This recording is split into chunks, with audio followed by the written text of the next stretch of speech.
नमस्कार बच्चों, last video में हमने जनसंख्या वृद्धि के बारे में आपको बताया था कि जनसंख्या वृद्धि किसे कहते हैं, और साथ साथ में हमने आपको ये भी बताया था कि जनसंख्या वृद्धि होती है वो कैसे कैसे रूपों में होती है। धनात्मक जनसंख्या वृद्धि किसे कहते हैं, ऋणात्मक जनसंख्या वृद्धि किसे कहते हैं, निरपेक्ष वृद्धि कैसे निकाली जाती है, निरपेक्ष जनसंख्या वृद्धि का प्रतिशत कैसे ज्ञात किया जाता है, और साथ साथ में वार्षिक जो वृद्धि होती जनसंख्या की वो कैसे निकाली जाती है।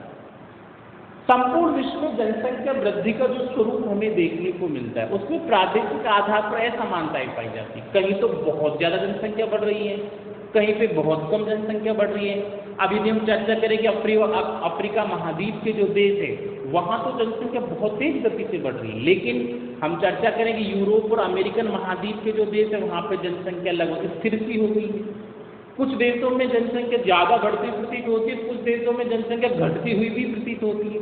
तो ऐसे कौन से कारण हैं जिनके परिणाम स्वरूप अलग अलग क्षेत्रों में जनसंख्या वृद्धि का जो स्वरूप है वो भिन्न भिन्न पाया जाता है, क्योंकि इन भिन्न भिन्न कारणों के आधार पर ही विश्व के अलग अलग भागों में हमें जनसंख्या का जो परिवर्तन होता है उसकी अलग अलग प्रकार की प्रक्रियाएं देखने को मिलती हैं। तो आज हम चर्चा करने वाले हैं ऐसे कौन कौन से कारक हैं। ध्यान दीजिए बच्चों, सबसे पहला जो कारक होता है वो आता है मृत्यु दर में गिरावट। मृत्यु दर में गिरावट ये जनसंख्या को बढ़ाने वाला सबसे बड़ा कारण होता है। पहला कारण मृत्यु दर में गिरावट।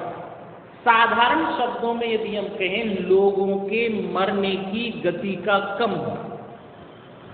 भाई मान लीजिए, मैं एग्जाम्पल दे रहा हूं, मान लीजिए 100 जनसंख्या मान लें, हम थोड़ी देर के लिए उदाहरण दे रहे हैं, 100 जनसंख्या मान लें, तो 100 व्यक्तियों पर मान लीजिए कि 5 व्यक्ति जन्म ले रहे हैं और 5 नहीं मर रहे हैं। तो जितने धरातल पर जन्म लेके आए थे उतने मर गए, तो जनसंख्या में कोई बदलाव आया क्या? 100 के 100 ही रह गए, यानी जनसंख्या में बदलाव नहीं आया।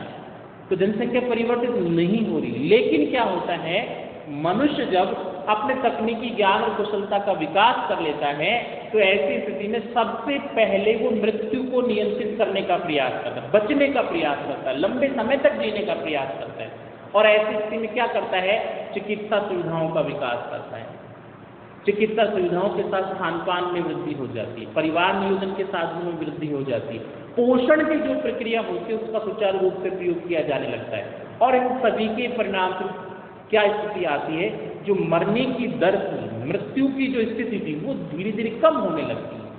और जब मान लीजिए किसी क्षेत्र में 5 व्यक्ति को जन्म ले रहे हैं, लेकिन चिकित्सा सुविधाओं के विकास के कारण, स्वास्थ्य सुविधाओं के उन्नत स्तर के कारण मरने वाले लोगों की संख्या कितनी होगी? 2 होगी।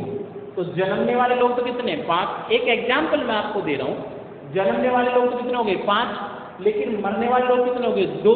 तो बचे कितने? 3। यानी जनसंख्या बढ़ रही है। जनसंख्या में वृद्धि हुई या नहीं हुई?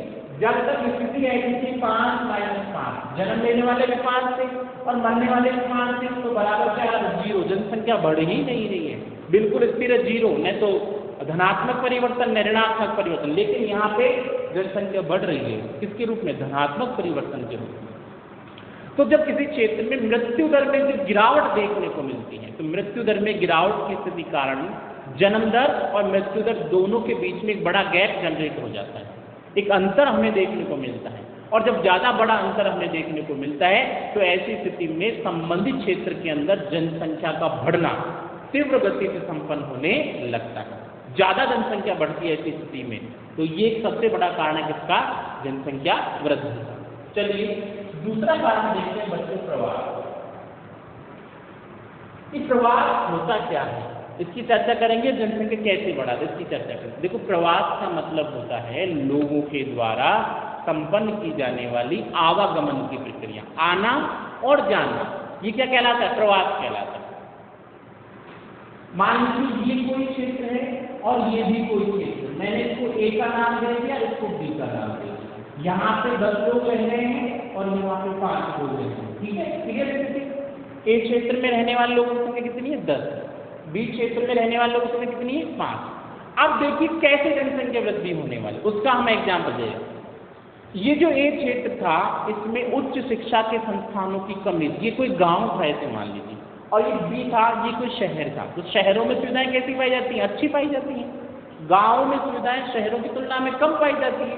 तो उच्च शिक्षा संस्थानों की कमी है, रोजगार की कमी है, सड़क की व्यवस्था नहीं है, पर्याप्त जलापूर्ति नहीं है, पर्याप्त विद्युत आपूर्ति नहीं है, मतलब सारे के सारे कैसे कारक? प्रतिकूल कारक। लेकिन शहरों में अच्छे अच्छे मकान मिलेंगे, पर्याप्त रोजगार की व्यवस्था होने वाली है, बढ़िया जलापूर्ति होने वाली है, विद्युत आपूर्ति होने वाली, साथ साथ में स्वच्छता के प्रबंध होने वाले। ऐसी सभी दशाएं जब यहाँ विद्यमान होंगी तो आप कहाँ रहना चाहेंगे? यहाँ पर या यहाँ पर? कहाँ रहना चाहेंगे? प्रतिकूल दशाओं वाले क्षेत्र में या अनुकूल दशाओं वाले क्षेत्र? तो निश्चित सी बात है, मनुष्य अपने स्वभाव के कारण हमेशा अनुकूल दशाओं वाले क्षेत्र की ओर जाना चाहता है। तो होगा क्या, यहाँ जो लोग रह रहे थे वो इस स्थान को छोड़कर यहाँ से इस स्थान को छोड़कर कहाँ चले जाएंगे? यहाँ चले जाएंगे। ऐसी जो प्रक्रिया कहलाएगी वो उस प्रवास कहलाएगी। क्या कहलाएगी? उस प्रवास। लोगों ने स्थान को छोड़ दिया और कहाँ चले गए? यहाँ चले गए। अब यहाँ से मान लीजिए 4 लोग गए। कितने लोग गए? 4 लोग। तो 4 लोग आगे कहाँ जुड़ गए? इन्हें तो टोटल संख्या कितनी होगी? 9। अब बताओ जनसंख्या बढ़ी या घटी? तो इस स्थान में तो जनसंख्या वृद्धि होगी, बढ़ गई गुणात्मक स्वरूप, और इस स्थान में जनसंख्या का ऋणात्मक स्वरूप आ गया।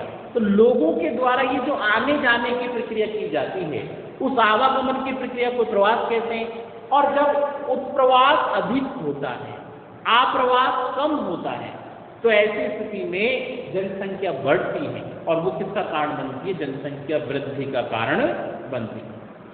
चलिए एक और टॉपिक की चर्चा कर लेते हैं,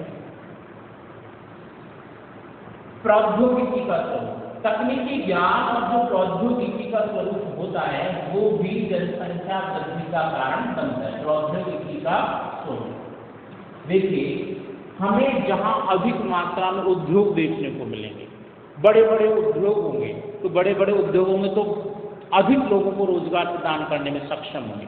बड़ी बड़ी मशीनें होंगी, अच्छे यंत्र चलाए जाएंगे, तो उनको ऑपरेट करने के लिए कुशल व्यक्ति चाहिए, इंजीनियर चाहिए, वर्कर चाहिए, शायद हम ऐसे कहें कि स्किल्ड वर्कर चाहिए या कुशल श्रमिक चाहिए। तो ऐसी स्थिति में जो ये प्रौद्योगिकी की प्रक्रिया है, वर्तमान में जो उद्योगों का विकास हुआ है, औद्योगिक क्रांति संपन्न हुई, औद्योगिक विकास हुआ, इस औद्योगिक विकास ने लोगों को क्या किया है? अपने जो पिछड़े हुए क्षेत्र थे उनसे जो विकसित क्षेत्र थे उनकी ओर अग्रसर किया है। अब परिवहन भी बढ़ा है, व्यापार भी बढ़ा है, पैसा भी आए, और जब सारी दशाएं अनुकूल होती हैं तो ऐसी स्थिति में भी जनसंख्या परिवर्तन होता है। और इसी के कारण जनसंख्या में जो वृद्धि की प्रक्रिया है वो हमें देखने को मिलती है। पहले क्या था? खाने के लिए लोगों के पास पर्याप्त मात्रा में खाद्यान्न ही नहीं थे, तो लोग कुपोषण का शिकार हो रहे थे और मर जाते, बीमारियों से ग्रस्त हो जाते, मर जाते थे। आज मेरे हिसाब से यदि हम देखें तो हमें हमारे आसपास ऐसा कोई व्यक्ति नहीं दिखेगा जो भूख के कारण मर गया, कुपोषण के कारण मर। तो सोचो, ये खान पान की हरित क्रांति के कारण औद्योगिक विकास हुआ, हरित क्रांति हुई, और हरित क्रांति ने लोगों को पर्याप्त मात्रा में जो खाद्य संसाधन थे उनकी उपलब्धता सुनिश्चित कर दी। तो औद्योगिक विकास परिवहन की प्रक्रिया को, व्यापार की प्रक्रिया को, रोजगार की प्रक्रिया को, उत्पादन की प्रक्रिया को, सबको बढ़ाता है। और जब सारी दशाएं बढ़ेंगी तो निश्चित रूप से आप ये मान के चलिए जनसंख्या में अधिक वृद्धि होने की प्रक्रिया भी हमारे सामने निकल कर आएगी। तो बच्चों, आज का ये जो हमारा वीडियो तो यही समाप्त होता है। इसके अलावा जो जनसंख्या वृद्धि के कारण बचे हुए हैं उनकी चर्चा हम नेक्स्ट वीडियो में करेंगे। तब तक के लिए धन्यवाद।